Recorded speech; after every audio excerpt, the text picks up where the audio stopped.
Hello সবাইকে। আমি দেখো সকাল সকাল উঠে আজ ভাত আর ডাল বসিয়ে দিয়েছি। আজকে একটু আমড়া দিয়ে টক ডাল করব, সেই কারণে বসিয়ে দিয়েছি। একটু ডাল আর ভাত বসিয়ে দিয়ে একটু ছাদে যাব। দুটো ড্রাগন ফ্রুট হয়েছে আমাদের, কাটার মতো হয়ে গেছে। তো চলো, এরপর বেশি পেকে গেলে আর ভাল লাগবে না। এই হচ্ছে সেই ড্রাগন ফ্রুট। এমন জায়গায় হয়েছে যে কাটতে খুবই অসুবিধা। আর জানোই তো পাতাগুলো কি শক্ত, সেই কারণে এইটা ঠিক কেটে ওঠা যাচ্ছে না। তো চলো কেটে নিই। নাও, এবার কেটে ফেললাম। এবার সেকেন্ডটাকে চলো কেটে নিই। কেটে নিয়ে নিচে যাব। ওকে পড়াতে এসছে, তো ওকে পড়াচ্ছে, তার মাঝখানে একটু ম্যামকেও দেবো কেটে। আমি নিচে চলো এবার কাটবো, একটু ফল কাটবো। সবাই খাবে, বাড়ির সবাই খাবে, সঙ্গে ম্যামকেও একটু দেবে। ও চাটা খায় না তো, সেই কারণে একটু কি দেবো না দেবো রোজই একটু সমস্যা হয়ে যায়।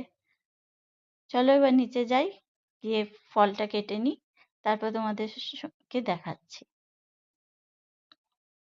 আমার কাটা হয়ে গেছে ফল, এবার একটু ম্যামকে দিয়ে আসবো। তারপরে বাকি রান্নাটা আমার প্রায় হয়ে এসছে। দেখো আজ দুপুরের লাঞ্চে আছে ভাত, ভাত আছে, আর ডাল আছে, আর বেগুন, কাঁকরোল, আলু ভাজা, আর আলু পোস্ত করেছি। বিশেষ কিছু করিনি, কারণ এরপর খেয়ে দিয়ে ঝপাঝপ আমার সুইমিং এর জন্য বেরোতে হবে। ছেলেও শেখে, আমিও শিখি, দুজনেই শিখি। আমরা বেরিয়ে পড়েছি অটো করে। চলো এবার স্টেশনে যেতে যেতে একটু গল্প করে নিই। ট্রেনে উঠলেই ফোন ঢুকিয়ে দিতে হবে, তারপর সেই বের করবো সুইমিং ক্লাসের পর। চলে এসেছি আমরা। করছিস তুই? ওই যে আমি টিপস খেয়েছি, এটা আমি টাকা পেয়েছি, এটা আমার ব্যাংক। দেখি ব্যাংকটা দেখি। SBI ব্যাংক, সমন্বয় বিশ্বাস। ওপেন করো দেখি, টাকা আছে? হ্যাঁ দেখো। বাবা, কত টাকা! অনেক টাকা। এই টাকা দিয়ে তো অনেক কিছু কেনা হয়ে যাবে। হ্যাঁ, কি কিনবি? সব কিছু। হ্যাঁ,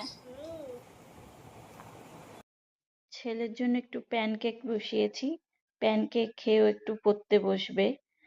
তো দেখো আমার প্যানকেক গুলো হয়ে গেছে, প্যানকেকটা খেয়ে পড়তে বসবে। ঠাকুমা দেখো নিচে সন্ধে দেওয়া প্রায় কমপ্লিট হয়ে গেছে, প্রদীপ জ্বলছেই ওখানে।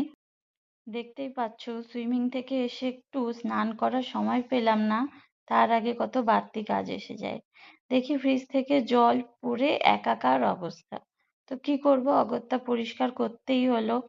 তো পেছনটা যখন পরিষ্কার করছি, তার মাথা বডি সব একেবারে পরিষ্কার করে নিলাম। তাতে কি হলো, আমার কাজটা একটু কমে গেল। পরের দিন এবার রাতের ডিনারের প্রিপারেশন চলছে, চিকেন ফ্রাই হবে অবশ্যই। চলো, বিশ্বাস বাবা এখন চিকেন ফ্রাই করছে, ওনার একটু রান্না বান্নাটা বেশি পছন্দের জিনিস। চিকেন ফ্রাই আমাদের কমপ্লিট, আর রাতের ডিনার রেডি, স্যালাড আর চিকেন ফ্রাই। চলো এবার খাওয়া দাওয়া করে গুড নাইট।